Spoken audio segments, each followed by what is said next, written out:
अल्लाह हाफिज। जी नाज़रीन, यहाँ पर हमने आधा किलो आलू को लेके बॉईल कर लिया है।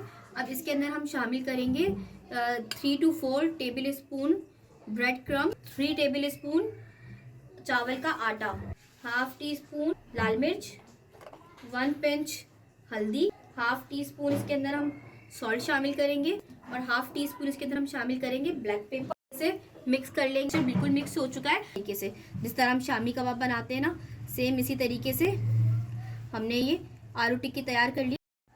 अब हम अपने आलू टिक्की को शैलो फ्राई करने के लिए इसमें फुल, जब तक ये क्रिस्पी ना हो जाए ना, तब तक आपने इसको फ्राई करते रहना है। दूसरी साइड से भी हमारा अच्छे से क्रिस्पी हो चुका है। अब इसको हम अच्छे से तेल यूं निकाल कर डिश आउट कर लेंगे।